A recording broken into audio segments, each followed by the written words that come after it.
Bonsoir et bienvenue à tous, nous sommes le jeudi 13 mars, il est l'heure de l'info. Nouvel accident grave sur la RD 520, un poids lourd et une voiture sont rentrés en collision. Le pronostic vital de la jeune conductrice de la voiture est engagé. Ryanair annonce le retrait de ses lignes de l'aéroport de Vatry, une décision qui pourrait entraîner d'importantes pertes financières, nous ferons le point. Les artisans du bâtiment sont en colère face au vol récurrent de leur matériel. Face à ces préjudices, beaucoup dénoncent un manque d'accompagnement, nous vous expliquerons. Comme chaque jeudi, vous en avez l'habitude, nous retrouverons Manon Collinet pour les idées sorties du week-end. Au programme, une exposition, un concert et un concours de saut d'obstacles.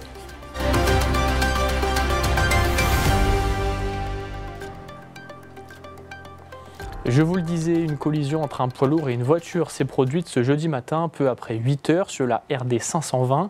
Le pronostic vital de la conductrice de la voiture est engagé et la route est restée fermée une bonne partie de la journée. Léo Martin était sur place. Un nouvel accident a eu lieu sur la RD 520 ce jeudi matin. Peu après 8 heures, un poids lourd et une voiture se sont percutés à hauteur de Baillères-sur-Marne. La conductrice de la voiture a été transportée à l'hôpital de Nancy. Après avoir été soigné pendant plus d'1h30 par les secours sur place, son pronostic vital est engagé. Le chauffeur du camion a été transporté à l'hôpital de Saint-Dizier pour des blessures légères. La route a été fermée dans les deux sens de circulation toute la matinée pour nettoyer la chaussée. Il n'est pour l'instant pas possible d'établir lequel des deux véhicules s'est déporté. Une enquête est en cours.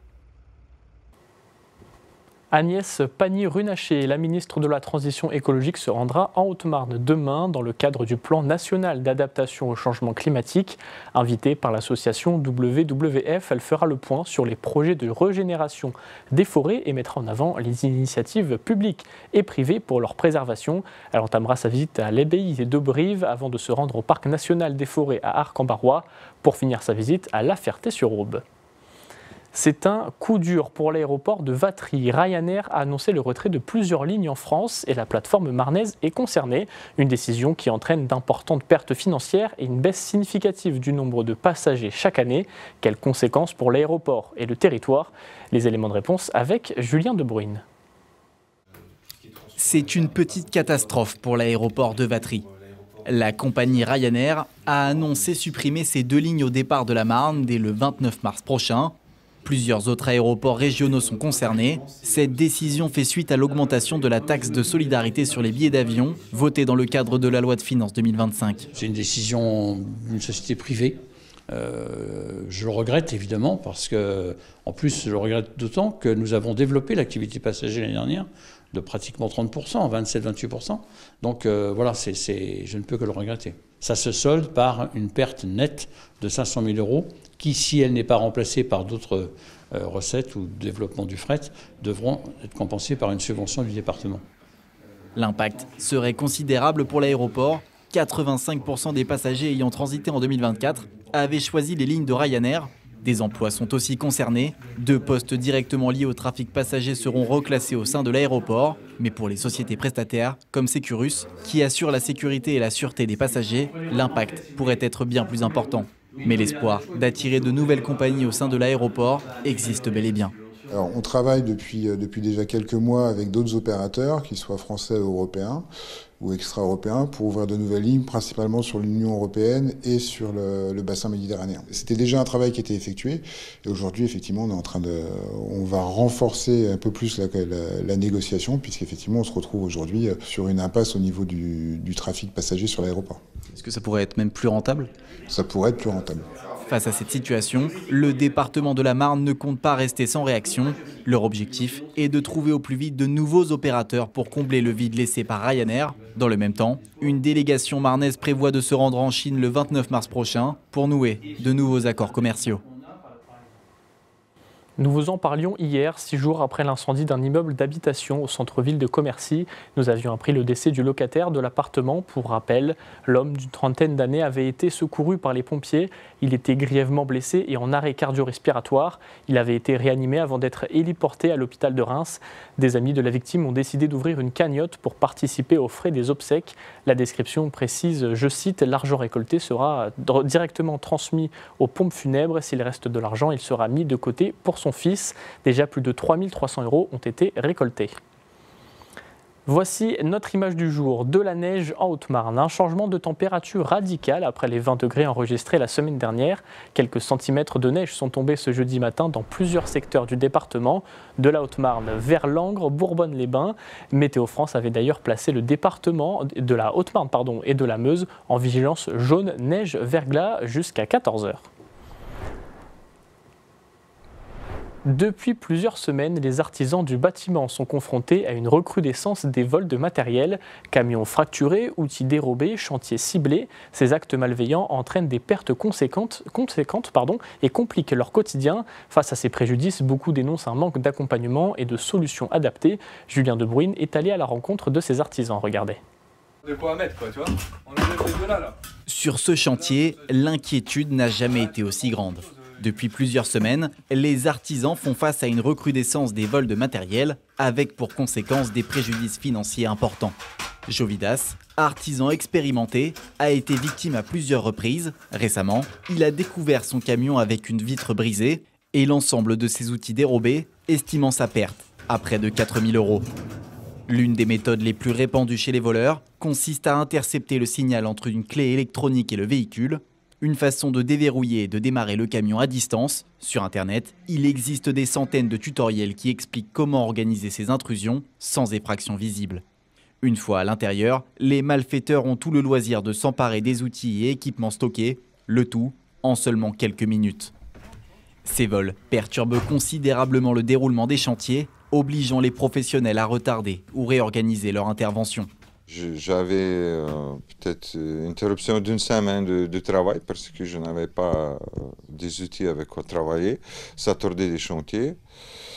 Mes clients, elle était compréhensif et tout. Mais après, on n'a aucune aide et il faut travailler plusieurs mois pour amortir cette perte. On n'est pas aidé. Vraiment, je ne sens pas qu'ils nous ont aidés. D'autres, comme Arguilian, n'ont pas encore été directement touchés, mais restent sur leur garde. Voyant ce qui arrive à ses confrères, il a pris des mesures préventives en sécurisant son matériel chaque soir dans un lieu sûr.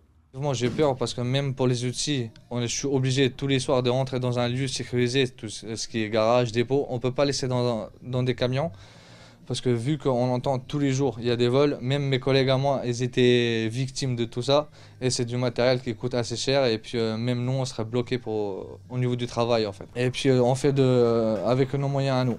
Le matériel ciblé est très précis. Les outils électroportatifs, les engins de chantier et autres équipements spécialisés sont prisés pour leur valeur marchande et leur facilité de revente. Le plus volé en ce moment, c'est tout ce qui est matériel portatif électrique. Donc ce qui est visseuse à choc, visseuse, c'est circulaire. Donc c'est quand même l'unité, c'est à 350 € la pièce. Et puis ça, en fait, on en voit le plus souvent tout ce qui est volé, tout ce qui est disqueuse, perceuse, laser. Le laser, c'est quand même 700 voire 800 €. C'est le matériel qui coûte assez cher et pour avoir un remboursement, c'est compliqué avec les assurances et tout. Face à cette recrudescence des vols, les artisans se sentent démunis et délaissés. Pour les professionnels du secteur, des solutions de sécurisation et un meilleur accompagnement des victimes doivent être envisagées.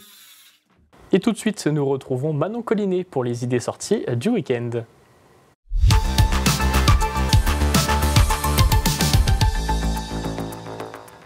Bonsoir Manon. Bonsoir Paul. Alors comme chaque semaine, tu vas nous partager tes idées de sortie pour ce week-end. Et ce soir, tu nous parleras de culture, de concerts et même de concours de saut d'obstacles. Et tout d'abord, pour commencer, direction Vassy avec un événement pour toute la famille. Pour toute la famille et même pour les tout petits, puisque ce spectacle est accessible dès 18 mois. Les frères Bricolos sont de joyeux constructeurs qui inventent des bâtisses à base de briques et de brocs musicales. Entre théâtre d'objets, spectacle musical et performance clownesque, un spectacle intime, sensible et teinté d'une douce fantaisie burlesque. Je vous propose de regarder tout de suite un extrait.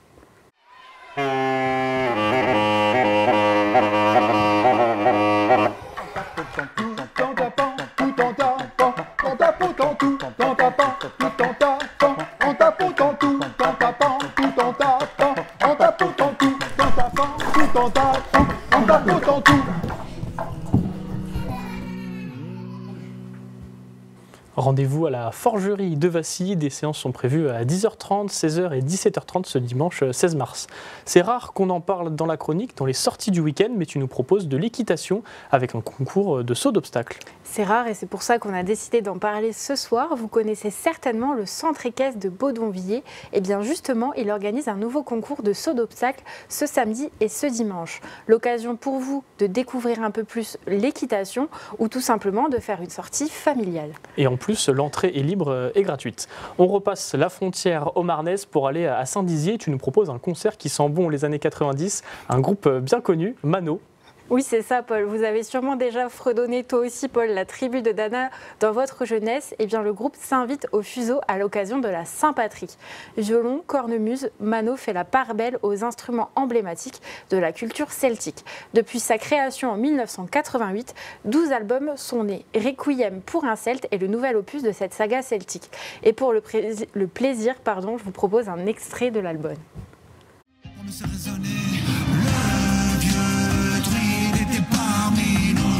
Toujours réveillé, ouais, mais sans tabou, à regarder le monde de tous côtés, mais sans jamais le juger. Le vieux druide était parmi nous. Une ambiance celtique donc au fuseau de Saint-Dizier ce vendredi 14 mars à 20h30. Restons à Haute-Marne, mais pour un événement bien plus calme, puisque tu nous proposes une exposition, Manon. Tout à fait. Depuis janvier 2024, il est possible de découvrir l'histoire médiévale de Chaumont, mais aussi de 9 autres lieux historiques en Haute-Marne. Une quarantaine de panneaux explicatifs avec des anecdotes et des photos ont été accrochés sur les murs des halles de Chaumont. Un reportage de Célia Richard. Un bond de 800 ans dans le passé, c'est ce que vous propose l'exposition Haute-Marne, porte du Royaume de France, les châteaux à l'époque de Jean de Joinville. Exposée aux Halles de Chaumont depuis le 25 janvier 2025, elle permet aux visiteurs de redécouvrir l'histoire castrale de la région. Une exposition qui relate l'histoire de 9 sites castraux, donc villes ou châteaux dans le département de la Haute-Marne. Château de Joinville, château de Vignory, évidemment château de Chaumont, ville de Châteauvillain, Saint-Dizier, voilà énormément de sites. Donc ce sont des sites que l'on a retenus parce qu'ils conservent encore des éléments du XIIIe siècle, donc période où Jean de Joinville vivait. L'exposition met en lumière 9 sites fortifiés du département. Son objectif est de mettre en avant la richesse et l'influence des seigneurs de la région au XIIIe siècle. À l'initiative de l'Agence d'attractivité de la Haute-Marne, l'exposition a pour but de commémorer les 800 ans de Jean de Joinville. C'est un personnage qui a encore une grande renommée à Joinville, et encore sa statue qui est juste derrière moi, sa statue de Jean Cyr. C'est un personnage qui a vécu au plus près du grand roi Saint-Louis, qui a été un de ses conseillers, confidents, et qui, après sa mort, a écrit toute sa vie, du moins tous les passages au moment où il a vécu avec lui, et ce qui a permis notamment en 1297 de pouvoir canoniser le roi. La Haute-Marne est une terre de châteaux, avec une centaine de bâtiments dont les vestiges sont encore visibles aujourd'hui. Les 9 édifices choisis dans l'exposition retracent l'évolution de l'architecture à l'époque, surtout au niveau de la défense. Initialement inaugurée au château du Grand Jardin à Joinville en 2024, l'exposition itinérante s'est installée jusqu'au 27 avril à Chaumont. Et avant de clôturer cette chronique, tu nous emmènes dans la Marne pour découvrir Ninon Valder qui propose son concert en avant-première à l'Orange Bleu demain à 20h30. Tout à fait. Ninon désire créer une musique qui rassemble les cœurs et les êtres, qui crée union et ouverture, amour et paix. En elle, avant l'Argentine, il y avait l'afro-jazz-funk et ses rythmes puissants. Elle est d'ici et pourtant c'est comme si une partie du monde l'avait traversée avec la musique classique, le jazz, des musiques africaines mais aussi les musiques argentines. C'est ce qu'elle veut explorer pour partager aujourd'hui tous ces métissages avec vous à l'Orange Bleu. Merci Manon pour toutes ces idées de sortie. Et n'oubliez pas, d'autres idées sont à retrouver dans l'agenda et sur notre site internet et notre application. Merci Paul.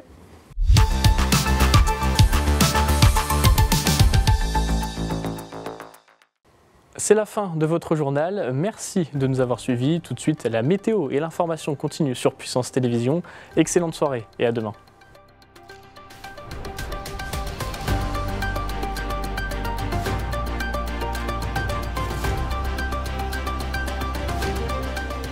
Toute l'actualité en continu à retrouver sur notre site internet et notre application mobile.